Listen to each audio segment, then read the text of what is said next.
Welcome back dear students. Semiconductor series का ये हमारा लेक्चर नंबर 4 है। आज का लेक्चर बहुत ही मज़ेदार होने वाला है क्योंकि ना आज हम डायोड को काम करते हुए देखेंगे। देखो, अब तक हमने पीएन जंक्शन क्या होता है बेसिक्स वो देखा, forward bias, reverse bias, characteristics, ये सब देखा, ठीक है। और हमने यहाँ तक देखा कि डायोड सर्किट में करंट कैसे ले जाता है या तो नहीं ले जाता है, ठीक है, ये सब। तो इसका अब एक्सटेंशन, नेचुरल एक्सटेंशन आपके दिमाग में ये आ जाना कि ये सब तो ठीक है, लेकिन इसका यूज क्या है भाई। तो इसका अल्टीमेट यूज तो है कंप्यूटर का हार्ट। एक वाल्व है जो करंट को या तो ले जाएगा या तो नहीं ले जाएगा, और इससे बड़ी बड़ी सर्किट से लॉजिक बनता है। लेकिन वहां तक जाने से पहले हम प्राइमरी जवाब तो ले ले। तो पहला तो है, आज हम पढ़ेंगे डायोड एज अ रेक्टिफायर, है ना। वैसे जो मेन चीज थी वो तो आपको सिलेबस में नहीं है, ट्रांजिस्टर। तो हम रेक्टिफायर क्या है आज के लेक्चर में वो देखेंगे, और 4 स्पेशल डायोड्स है, जीनर, फोटो डायोड, एलईडी और सोलर सेल।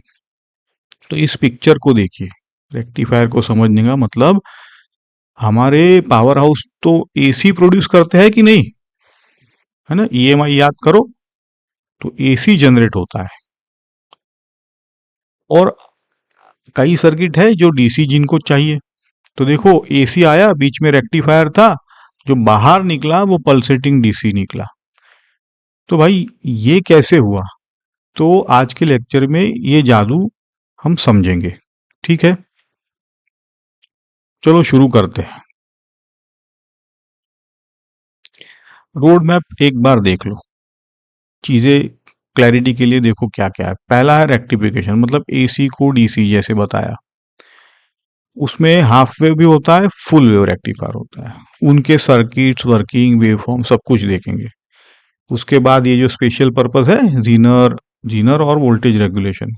जीनर कैसे वोल्टेज रेगुलेशन, फिर फोटो डायोड, एलईडी और सोलर सेल। एज यूजुअल बहुत ही इंपॉर्टेंट चीज है हमारे न्यूमेरिकल्स, जो आप देखोगे कि बोर्ड में और जेई में आने ही वाले हैं, समझ लो।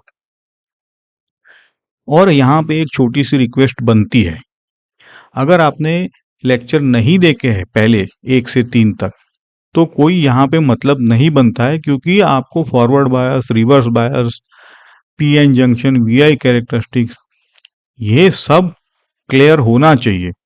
तो पहले वो देख लेना, क्योंकि ये आज का पूरा लेक्चर उसी के फाउंडेशन पर तो खड़ा है। चलो, तो अब मेन सब्जेक्ट में हाथ डालते हैं।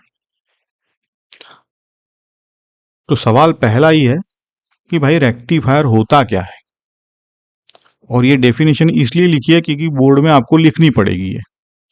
A rectifier is the device which converts AC into unidirectional pulsating output, मतलब DC।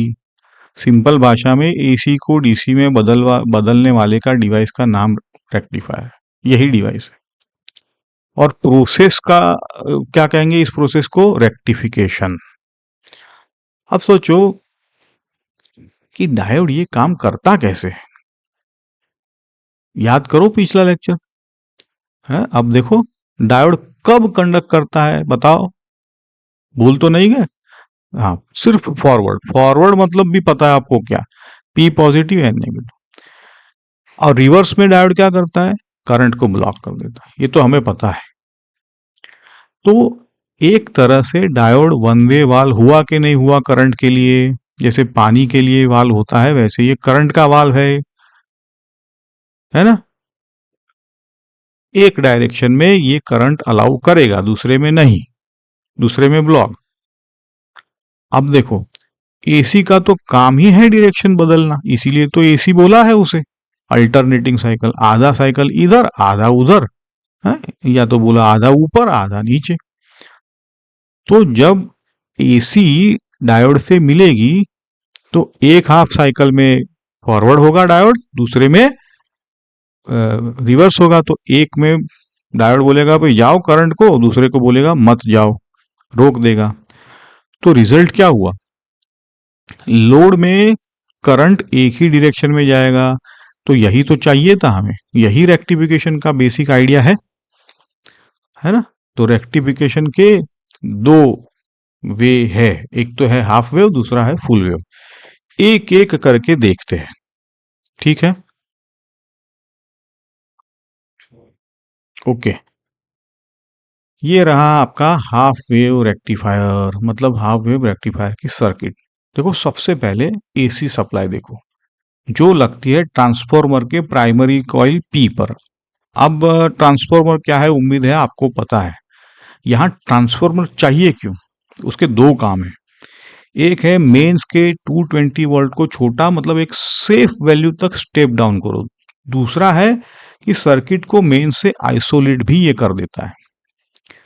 देखो अब सर्किट सेकेंडरी जो कॉइल है सर्किट में, एस से हमारा जो हीरो है, जंक्शन डायोड बोलेंगे, वो सीरीज में देखो, लोड के सीरीज में लगा हुआ है कि नहीं। सीरीज सर्किट, आरएल और डायोड एक ही सीरीज में है। और आउटपुट कहाँ मिलेगा, तो देखो आउटपुट डीसी वोल्टेज मिलेगा लोड रेजिस्टेंस आरएल के अक्रॉस। ये एग्जाम में लिखना पड़ता है आपको। The output is taken across the load resistance. Note करो, हाफ वेव रेक्टिफायर में सिर्फ एक डायोड चाहिए और बस सर्किट इतना ही सिंपल है, और समझने में भी सिंप्लिसिटी होगी।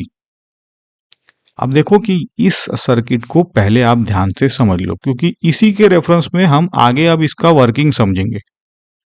तो अगले स्लाइड में इसकी फिगर ड्रॉ नहीं की हुए, आप सिंपल समझ लो कि सर्किट सिंपल है, ठीक है। अब ये कैसे काम करता है, तो होप कि आपको सर्किट क्लियर है।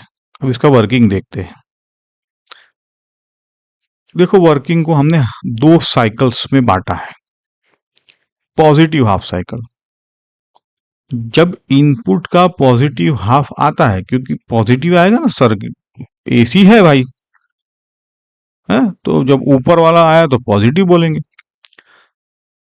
तो ये जो सेकेंडरी में पोलैरिटी कैसे बनती है, तो डायोड का जो पी सेक्शन है उसको पी मिलेगा, पॉजिटिव मिलेगा, और डायोड का एन नेगेटिव। अब सिंबल को तो हमने पिछले लेक्चर में अच्छी तरह से समझा है, डायोड में एन कहाँ है, पी कहाँ है, ठीक है। तो अब ये हाफ साइकिल में पॉजिटिव में जंक्शन कैसा बायस्ड है, फॉरवर्ड बायस्ड है, क्योंकि डायोड पी पर पॉजिटिव है, तो डायोड कंडक्ट करेगा। और देखो डायोड का कंडक्ट मतलब क्या है कि इलेक्ट्रॉन तो एक डायरेक्शन में जा रहा है और हमारा कन्वेंशनल करंट इलेक्ट्रॉन के अपोजिट में है, और ये करंट लोड आरएल से होकर जा रहा है ना। अच्छा समझ गए। तो इससे आरएल का टर्मिनल ए आप पॉजिटिव बोलो और टर्मिनल बी आपको नेगेटिव बोलना पड़ेगा। तो हमने आरएल के अक्रॉस पॉजिटिव नेगेटिव हमें समझ में आ गया। अब देखो नेगेटिव हाफ साइकिल में पलट जाता है, पी नेगेटिव एन पॉजिटिव, तो जंक्शन रिवर्स। डायोड बोलेगा करंट भाई रुक जाओ, नो करंट, तो डायोड रास्ता बंद करके बैठ जाएगा। अब देखो सॉलिड पोर्शन में जो वेवफॉर्म है, डायोड कंडक्ट करा रहा है और डैश में वो सो रहा है, और जो लोड के अक्रॉस करंट है वो तो अब क्या बनी, यूनिडायरेक्शनल, क्योंकि डायोड तो एक ही डायरेक्शन में, तो यही तो चाहिए था, हर बार उसी डायरेक्शन में, भले साइकिल कैसी भी हो, ऊपर नीचे, है ना। तो यही चाहिए था हमें, तो डायोड ने देखो ये कैसे करवा दिया है, ठीक है। अच्छा आगे बढ़े थोड़ा। हाँ, ये वेवफॉर्म है, आउटपुट वेवफॉर्म को समझते हैं, है ना। देखो सामने है दोनों वेवफॉर्म, और ये बोर्ड्स में आपको डायग्राम बनाने पड़ते हैं, इसलिए थोड़ा ध्यान से। ऊपर है इनपुट पूरा sine wave, positive half negative half, positive सब नेगेटिव सब है। नीचे सिर्फ और सिर्फ पॉजिटिव है, और बीच में गैप भी नोट करो। गैप क्यों है, क्योंकि हाफ में डायोड कंडक्ट ही नहीं करता है। अब इसका यहां पे ड्रॉबैक समझो भाई थोड़ा। इनपुट का आधा हिस्सा कहाँ गया, तो बोले हमने फेंक दिया, क्योंकि हमने यूज ही नहीं किया, तो फेंक ही दिया बोलेंगे। आउटपुट में तो ओनली हाफ इज प्रेजेंट। तो इससे ना लॉट ऑफ पावर वेस्ट होता है हाफ वेव रेक्टिफिकेशन में, है ना। इलेक्ट्रिसिटी मतलब मनी इज वेस्टेड, आधी ही कमाई बर्बाद कर रहे हैं हम। तो अब यहाँ पे इंजीनियरों का और साइंटिस्टों का दिमाग तो कुछ ना कुछ तो बोलेगा ही। तो भाई दोनों हाफ का यूज क्यों नहीं करते, फेंक ही दे रहे हैं तो इसका यूज क्यों नहीं करते। तो यहां दिमाग लगाने से ही ये इसका जन्म हुआ फुल वेव रेक्टिफायर का। ठीक है, तो ये नेक्स्ट स्लाइड में आप देखो इसको ध्यान से, कोई बड़ी बात नहीं है ना। सर्किट को आपको ट्रेस कर लो एक बार, चलो स्टेप बाय स्टेप। ये आपका जो फुल वेव रेक्टिफायर है, सेंटर टेप वाला सर्किट है। पहले डेफिनेशन चलो, a rectifier which rectifies both the halves of the AC input is called full wave rectifier। समझ गए, सिंपल। दोनों हाफ्स जो यूज करने वाला है वो सर्किट है ये। और इसके लिए ना देखो हमें दो जंक्शन डायोड चाहिए, D1 और D2।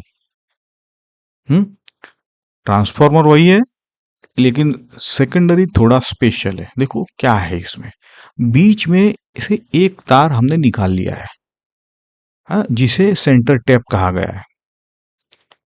सेकेंडरी का ऊपर वाला एंड डायोड D1 से जुदा, नीचे वाला एंड डायोड D2 से हो रहा है। इससे कोई बड़ी बात नहीं है, आपको तो सिर्फ करंट को ट्रेस करना है इस सर्किट में। चलो, दोनों डायोड्स के दूसरे एंड आपस में जुड़कर एक कॉमन पॉइंट बनाते हैं कि नहीं, और लोड RL लगा हुआ है कॉमन पॉइंट और सेंटर टैप के बीच। ठीक है, आप सर्किट को ट्रेस करो। ट्रेस करते वक्त आप इतना ही ट्रिक याद करो कि centre tap common return path है। भाई करंट के लिए तो जाएगा तो वापस तो आएगा, सर्किट पूरी कौन कर रहा है, तो सेंटर टैप दोनों डायोड के लिए कॉमन रिटर्न पाथ है। अब आप सर्किट को ट्रेस कर सकते हो आराम से, ये ट्रिक बता दी तो, है ना। करंट जहां से भी आए वापस सेंटर टैप से होकर ही जाएगी। और ये दोनों डायोड जो है वो बारी बारी काम करते हैं, एक पॉजिटिव हाफ में संभालता है, दूसरा नेगेटिव हाफ। शिफ्ट ड्यूटी करते हैं दोनों, है ना। डे शिफ्ट D1 करेगा, नाइट शिफ्ट D2 करेगा। समझ गए। पहले क्या करो कि इस सर्किट में आप जो फर्स्ट हाफ का ग्रीन एरो है ना उसको ट्रेस करो। वो वापस कहां से आएगा, बोले सेंटर टैप से ही आएगा। अब दूसरे D2 से जो ऑरेंज एरो है उसको ट्रेस करो। देखो करंट वापस कहां से आ रहा है, सेंटर टैप से। हो गया काम आसान। ठीक है, सर्किट सिंपल। तो दोनों हाफ में साइकिल काम कर रही है, हमने कुछ भी वेस्ट नहीं किया है। तो अब इसका वर्किंग समझो। फिर से दो हाफ साइकिल। फर्स्ट हाफ में मान लो सेकेंडरी का एंड पॉजिटिव है, तो लोअर एंड नेगेटिव हो जाएगा। अब बताओ D1 का P पॉजिटिव टर्मिनल से जुड़ा है, तो D1 क्या हुआ, फॉरवर्ड बायस हुआ, है ना। और D2 उसका P नेगेटिव से जुड़ जाएगा, तो ये रिवर्स बायस मतलब बंद।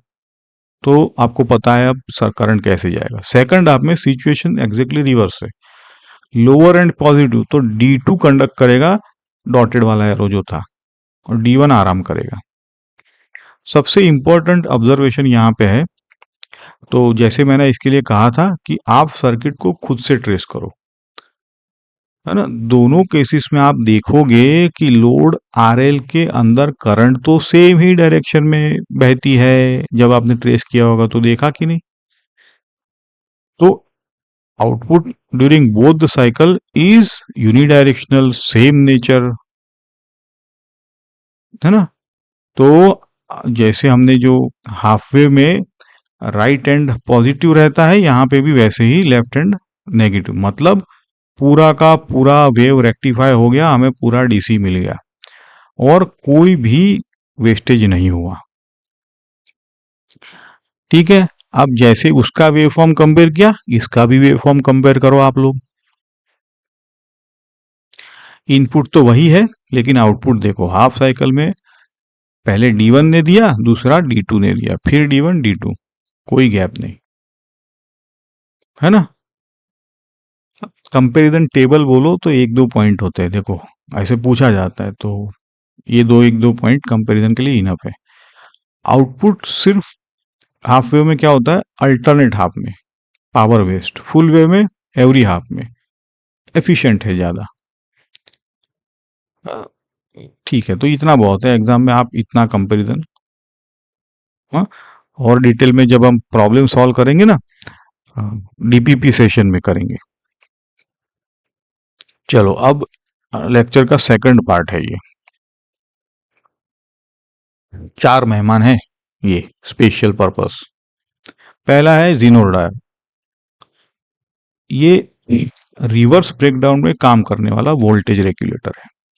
दूसरा है फोटो डायोड, लाइट से करंट कंट्रोल फोटो डिटेक्टर। तीसरा है एलईडी, करंट दो लाइट लो भाई, एलईडी का मतलब। चौथा है सोलर सेल, बताइए आपको, लाइट दो करंट लो, एलईडी का उल्टा। देखो एलईडी और सोलर सेल में, पीवी सेल में गड़बड़ नहीं करना। आपको एलईडी तो क्या लाइट देता है कि नहीं, वो फोटो लेता है, तो उसका उल्टा पीवी सेल जो छत पे लगा होता है वो सन का लाइट लेता है और आपको करंट देता है ना। ये स्टूडेंट गड़बड़ करते हैं, इसलिए बताया दो, पहली बार दूसरी बार। चलो एक एक कर को ना सब मेहमान से मिलते हैं। जीनर से शुरू करते हैं, पहला मेहमान है हमारा, ये क्या है भाई, ये जीनर जीनर करते हैं, क्या है ये, तो लिखिए, it is a highly doped PN junction which is not damage by high reverse current. क्योंकि रिवर्स करंट में आपको पता है ब्रेक डाउन हो जाता है, ये नहीं होने दे।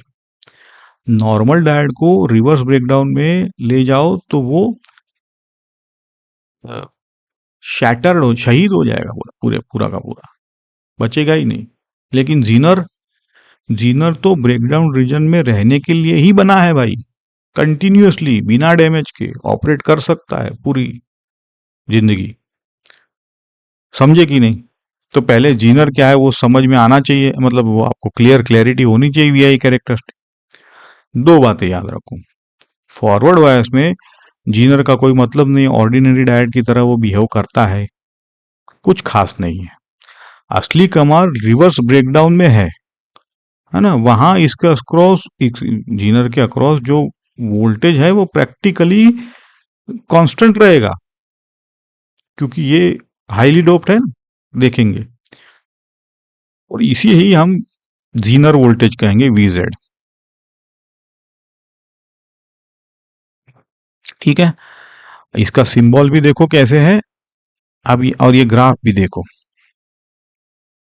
कैरेक्टरिस्टिक्स में रिवर्स साइड में वीजेड पर कर्व एकदम सीधा नीचे गिर जाता है, मतलब है करंट कितनी भी बदले वोल्टेज तो वीजेड पर ही अटका हुआ है।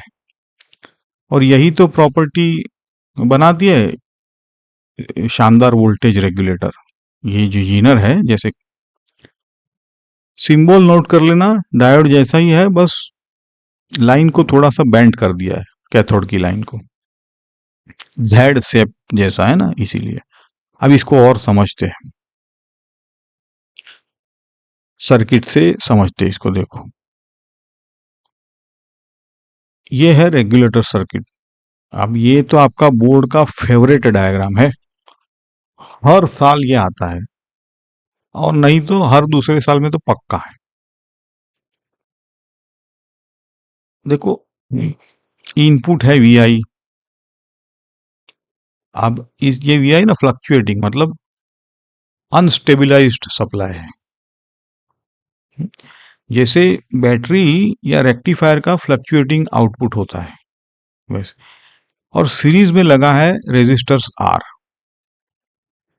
इसका नाम है ड्रॉपिंग रेजिस्टर्स या करंट लिमिटिंग रेजिस्टर। और जीनोर डायोड लगा है रिवर्स बायस में, देखो लोड आरएल के पैरेलल में है वो। ये 3 कीवर्ड्स है, reverse bias, parallel with the load, series dropping resistor. Hmm ये भी लिख लो, ये सब पॉइंट इंपॉर्टेंट है, सिर्फ इतना लिखोगे तो भी मार्किंग पॉइंट है ये। अब आपका इलेक्ट्रिसिटी का नॉलेज काम आता है यहाँ पे, है ना। तो दो इक्वेशंस आती है यहाँ से। पहला है सप्लाई से आने वाली टोटल करंट लिखो। क्या लिखोगे बताओ भाई? आई लिखोगे, जो आई एल है प्लस आई जेड। देखो सर्किट में आर एल के अक्रॉस आई एल है, और जीनर के अक्रॉस आई जेड है, और रेजिस्टेंस आर के अक्रॉस आई है। वही तो, आई तो बट गया दोनों में। करंट इलेक्ट्रिसिटी के बेसिक्स है भाई, ये आई बटा है दोनों में। तो इसीलिए आई L plus I Z, equation 1।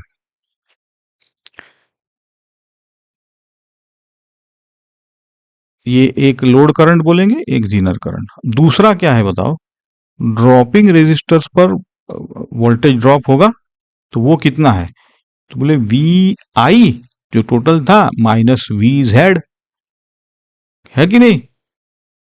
समझा कि नहीं? क्योंकि वी जेड ही तो है, दोनों पैरेलल में है भाई, और वी जेड ही तो कंट्रोल करता है सब कुछ, और वी जेड ही तो है एक।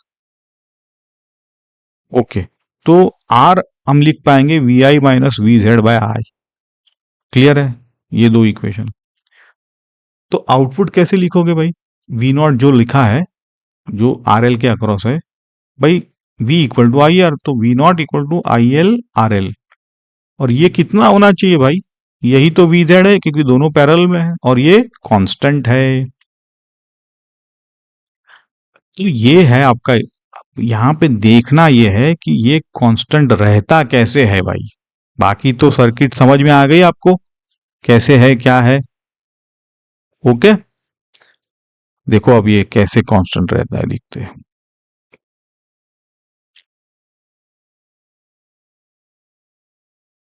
भाई देखो, ये थोड़ा सा इंपॉर्टेंट है ये स्लाइड। पहला केस है, इनपुट वोल्टेज बढ़ने लगे अगर, जैसे ही डायोड के अक्रॉस वोल्टेज बढ़ेगी, या तो बढ़ने की कोशिश करेगी, क्योंकि बढ़ेगी, तो Zener current out of proportional बढ़ जाती है कि नहीं? देखो वही तो है कैरेक्टरिस्टिक्स। तो थोड़ा वोल्टेज, बहुत सारी करंट। तो ये बड़ी करंट ड्रॉपिंग रेजिस्टर आर से भी तो गुजरती है, तो आर पर ड्रॉप क्या हो जाएगा? आई आर। तो ये ड्रॉप तो बढ़ गया, क्योंकि है ना, आई बढ़ा है। देखो अब ज्यादा ड्रॉप आर पर, तो आउटपुट अपने आप वापस क्या होगा? नीचे हो गया कि नहीं? नॉर्मल वैल्यू पर बैलेंस हो रहा है कि नहीं? समझे कि नहीं? दूसरा केस देखो, अगर इनपुट गिरने लगे, अब जो है Zener current out of proportion फिर गिर जाती है,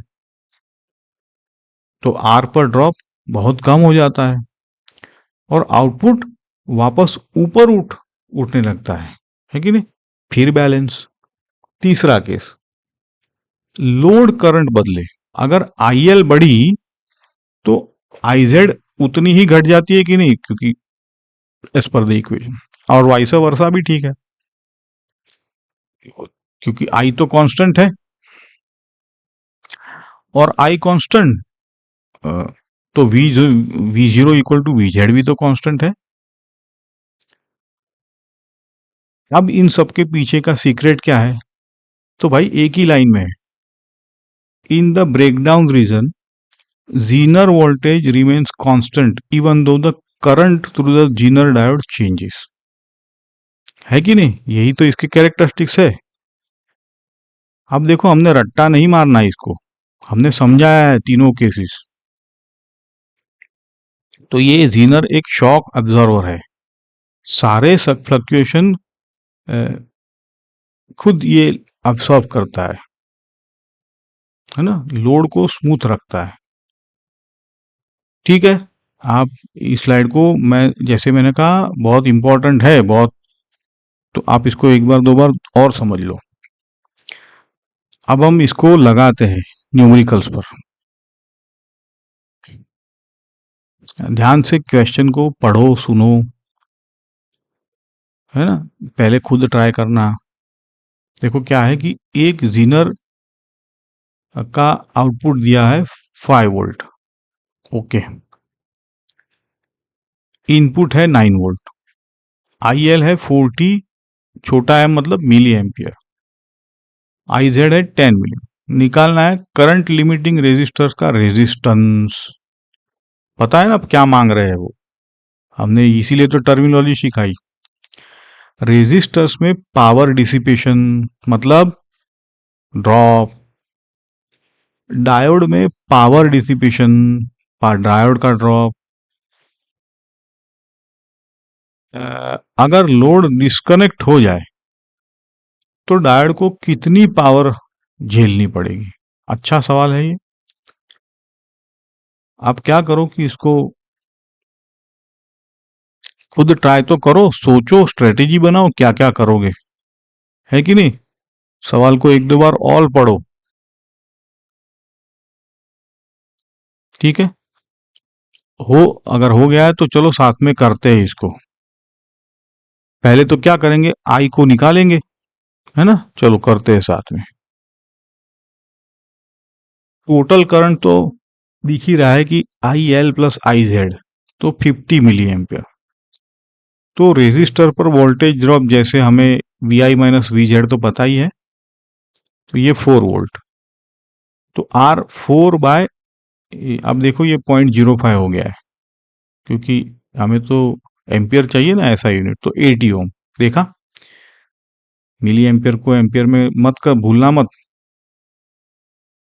तो बहुत सारे स्टूडेंट ये मिस्टेक करते रहते हैं। पार्ट 2 देखो, डिसिपेशन, है ना, डिसिपेशन मतलब पावर। तो भाई ये तो आई स्क्वायर आर फॉर्मूला है, या तो वी स्क्वायर बाय आर, है ना, तो ये भी मिल जाएगा आपको। 200 मिली वोट आ रहा है, कोई बात नहीं। तीसरा है डायोड में कितना डिसिपेशन हो रहा है, तो वी आई करो, क्योंकि डायोड में जो जो भी हो जाए वी जेड तो उसका कांस्टेंट है, आई जेड भी दिया है, तो सीधा डायोड का पावर में। चौथा इंटरेस्टिंग पार्ट है, अगर लोड ही हटा दिया तो आई एल 0 हो जाएगा। तो ये जो पूरा का पूरा 50 मिली एम्पियर का करंट है, वो जाएगी कहाँ भाई? तो भाई एक ही तो रास्ता बचा है करंट को जाना है, तो सर्किट में जीनर से होकर ही जाएगी, तो I Z he 50 milli ampere बोलना पड़ेगा। तो अब पी जेड बोलना, क्योंकि P Z equal to V Z तो पाई है ही, 250 आ गया, देखा। तो यहां से आपको लेसन क्या निकला, डिजाइन का लेसन। जीनर की पावर रेटिंग हमेशा वर्स्ट केस के लिए चूज करो, तो worst case no load condition है। यहाँ कम से कम 250 मिली वोल्ट को डायोड चाहिए होगा जो झेल पाए, है ना। तो बहुत अच्छा सवाल है ये, डिजाइन कंडीशन। चलो एक और कर लेते हैं।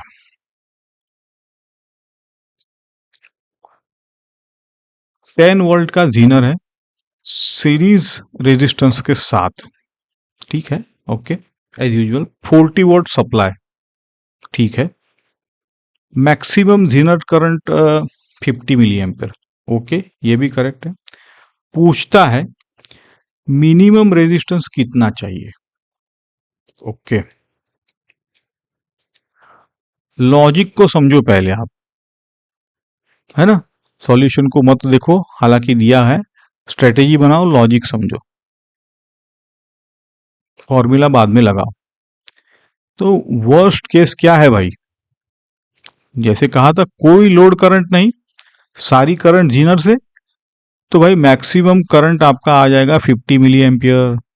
तो जीनर के अक्रॉस वीजेड 10 का है, तो तो रेजिस्टर को कितना झेलना पड़ेगा, 40 माइनस 10 30 वोल्ट, और करंट मैक्सिमम 50, है ना, तो आर मिनिमम कितना हो रहा है, 600। अब सोचो कि मिनिमम यहां पे क्यों बोला है? क्योंकि अगर आर इससे छोटा लगेगा तो क्या होगा, करंट 50 मिली एम्पियर से ज्यादा हो जाएगी और फिर जीनर, अब जीनर जल जाएगा। हम्म अगर आर बड़ा लगाओगे तो कोई प्रॉब्लम नहीं है। हम्म करंट मतलब आर बढ़ा तो करंट तो कम हो जाएगी, क्योंकि voltage V equal to I R होता है, वोल्टेज तो फिक्स। तो इसलिए 600 ohm is the minimum safe value. Concept clear हुआ कि नहीं? चलो अब चलते हैं ये फोटो डायोड। लाइट वाला डायोड, नाम में ही काम है भाई, फोटो मतलब लाइट, तो ये लाइट डिटेक्ट करने वाला डायोड है, special type of photo detector. Physics समझो। सेमीकंडक्टर में वैलेंस बैंड के इलेक्ट्रॉन्स को कंडक्शन बैंड में भेजने के लिए क्या एनर्जी चाहिए? और ये एनर्जी हीट से भी आ सकती है, वोल्टेज से भी आ सकती है, और लाइट से भी। देखो ये बैंड डायग्राम दिखा। तो ये जो फ्रीक्वेंसी न्यू है उसका एक फोटोन आया है जैसे दिखाया है। अगर इसकी एनर्जी बैंड गैप से ज्यादा है तो ये h nu is greater than E g, तो यहां से वैलेंस बैंड के इलेक्ट्रॉन को ये उठा सकता है और उठाकर कंडक्शन में भेज भी सकता है। हम्म, तो ये अगर ऊपर भेज दिया उसने तो वैलेंस में तो एक होल रहेगा, इलेक्ट्रॉन होल पेयर बन गई। तो जितनी ज्यादा लाइट उतना ज्यादा पेयर, उतना ज्यादा करंट। तो ये है फोटोडायोड का फंडा। हमने पहले भी इसी चीज को इसी तरह से समझा था। कंडीशन इतनी है कि H nu should be greater then H G. ये न्यूमेरिकल का बेस है जेई के। सिंबल देखो, नॉर्मल डायोड, ये दो, बट ऊपर से दो एरोस अंदर आ रहे हैं, मतलब ये लाइट अंदर आ रही है। एलईडी में क्या करेंगे, एरोस को बाहर जाएगा, तो अभी आएगा। ओके, ये अच्छा है। बायोस्ड बायोस्ड है, मतलब इसके अगर अगर बैटरी लगाए तो फोटोडायोड का सर्किट और उसका ग्राफ, ये बहुत बार पूछा गया है। देखो पोर्शन ए बी, तो यहां पे लाइट बिल्कुल नहीं है भाई, फिर भी करंट तो दिख रही है, इसको कहते हैं डार्क करंट। तो डार्क मतलब जब कोई लाइट नहीं फिर भी करंट बह रहा है, इसलिए इसका नाम। तो ये भी पूछे है डेफिनेशन के रूप में, इसको आप याद रख सकते हो। बीसी में क्या हो रहा है, लाइट डाली तो इंटेंसिटी बढ़ गई। अगर एच न्यू ज्यादा है ईजी वाले फोटोन, तो इलेक्ट्रॉन होल पेयर बनते हुए तो करंट बढ़ती जाएगी, ग्राफ ऊपर चढ़ गया। ठीक है, लीनियरली। सीडी में एक स्टेज आती है जब इंटेंसिटी बढ़ाओ तो भी करंट नहीं बढ़ेगा, पता है आपको क्यों? ग्राफ फ्लैट हो गया। इसको सेचुरेशन कहते हैं कि नहीं कहते? तो फोटो डायोड सेचुरेट हो गया है कि नहीं? तो यहाँ पे तीन शब्द है, डार्क करंट, करंट राइज और saturation, A B C D. बस यहाँ पे आपका फोटो डायोड कंप्लीट समझो, सिंपल है चीज। इतना ही लिखना है, इतना ही पूछते हैं, बोर्ड के लिए काफी है।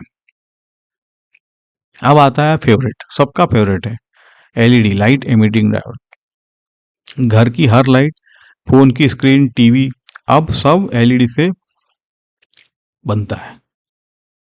डेफिनेशन देखो, एलईडी एक ऐसा डायोड है जो स्पॉन्टेनियस रेडिएशन एमिट करता है। दो खास बातें हैं, डोपिंग कॉन्सेंट्रेशन वेरी हाई होता है, और इसे फॉरवर्ड बायस में यूज करते हैं, बस याद रखो।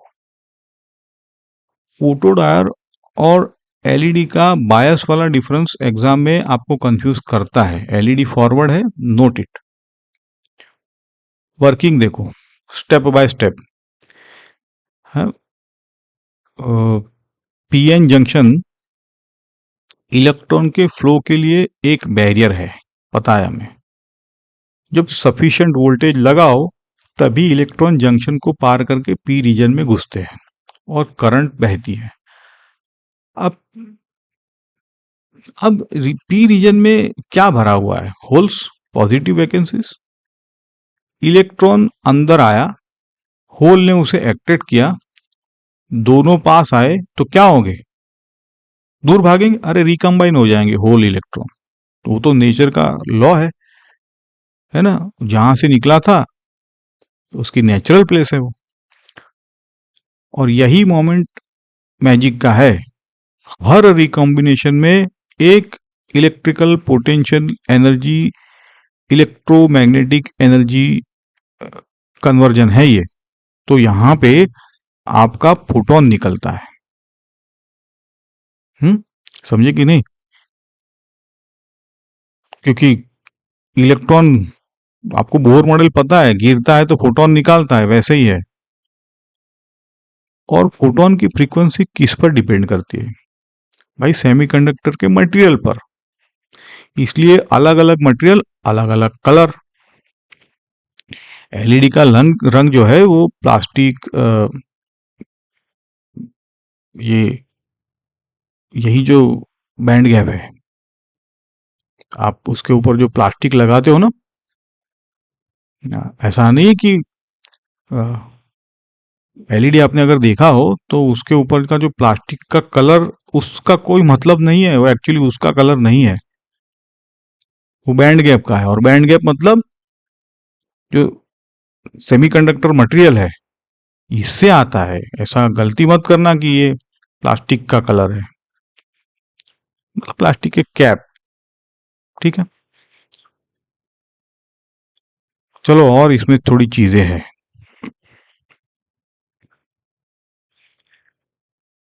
नंबर्स में देखते हैं। एक है GaAsP, gallium arsenide photo phosphide, sorry, सब केमिकल नेम है। अब इसका बैंड गैप दिया हुआ है 1.9। तो फोटोन की एनर्जी तो आपको पता ही है भाई अच्छी तरह से, hc/e। और ये नंबर डालो, या तो फिर सीधा 12,400 लिखो और आपका ईजी इलेक्ट्रॉन वोल्ट में कन्वर्ट करो तो भी आपको एंगस्ट्रॉम में आ जाए। तो ये आ रहा है आपका 6500 एंगस्ट्रॉम। कन्वर्जन किया है EV to जूल, 1.6 से मल्टीप्लाई किया है।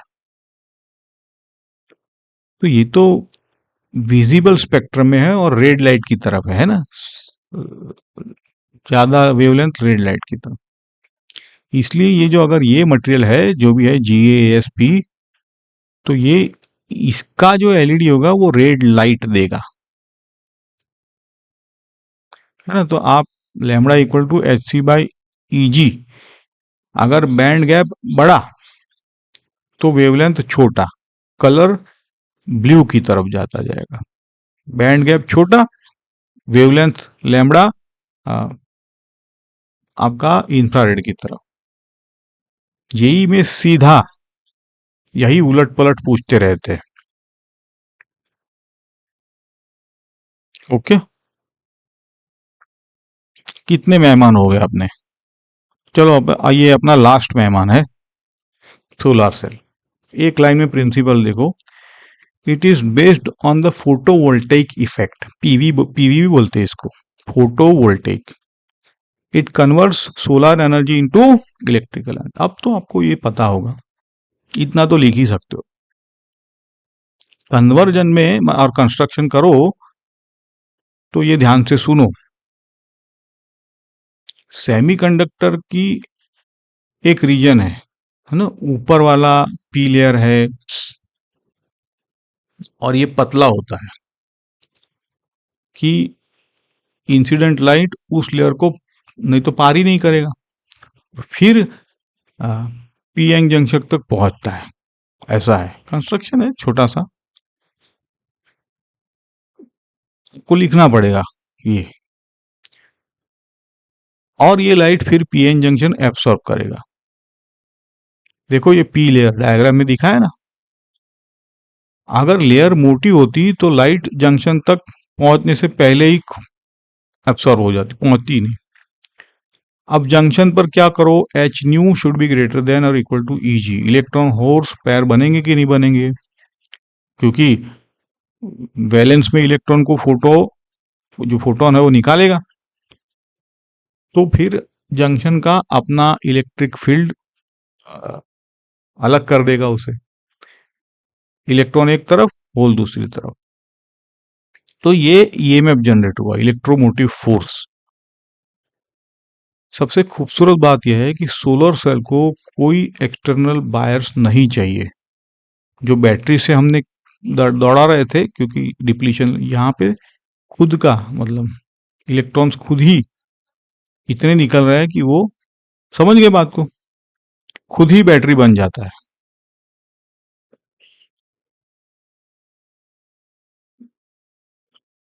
आपके जो छत पर लगते हैं सोलर पैनल, ये सेल्स सीरीज पैरेलल में जुड़े होते हैं। सिमेट्री देखो यहाँ पे इंपॉर्टेंट। एलईडी को बिजली दो तो रोशनी लो, सोलर सेल को रोशनी दो बिजली दो। गिव एंड टेक है नेचर का।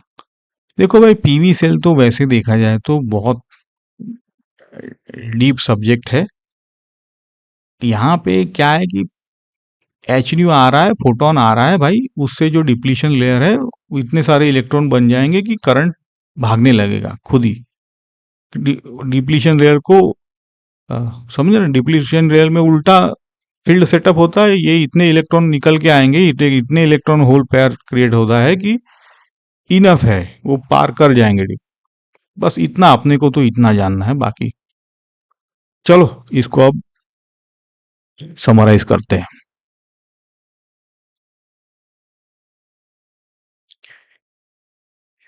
फटाफट 1 मिनट के अंदर। हाँ, रेक्टिफायर एसी को यूनिडायरेक्शनल पल्सेटिंग डीसी में बदलता है।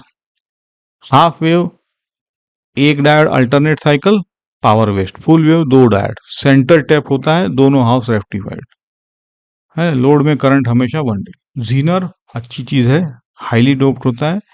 ब्रेकडाउन में सेव, वीजेड कांस्टेंट, ये चीजें याद रखो। रेगुलेटर में I plus I Z, sorry I L plus I Z, और आर को लिखो V I minus V Z by I. और फिर डिजाइन कॉन्सेप्ट जो देखे थे दो न्यूमेरिकल्स, उससे ज्यादा कुछ नहीं। फोटो डायोड में H new greater than easy, dark current, rise, saturation, सब कुछ। एलईडी फॉरवर्ड बायस, रिकम्बाइन होके फोटोन बाहर देता है, तो इसका लेमड़ा है एच सी बाय ईजी करो। जी एस पी के लिए 6 पाया था, ये सारे नंबर्स है, पूछ लेते हैं। सोलार सेल को पीवी सेल भी बोलते हैं, फोटोवोल्टाइक इफेक्ट बोलते हैं। पतली टॉप लेयर बनाओ, ये तो मैकेनिकल रिक्वायरमेंट है। और फोटोन आएगा, इलेक्ट्रॉन को लूज करेगा और करंट बहने लगेगा, इलेक्ट्रिकल एनर्जी मिलेगी। आपका ये है कि आप दो जो प्रॉब्लम थे ना रेक्टिफायर के, बिना देखे दोबारा करो और कॉन्सेप्ट को समझो। आई वी आई और आई जेड मैक्स की वैल्यूज बदलकर खुद के क्वेश्चंस बनाओ, खुद डिजाइन के इम्प्लीकेशन समझो, है ना। ये दो ही है बस, इससे ज्यादा कुछ नहीं है। तो जो प्रैक्टिस करेगा वही स्कोर कर लेगा।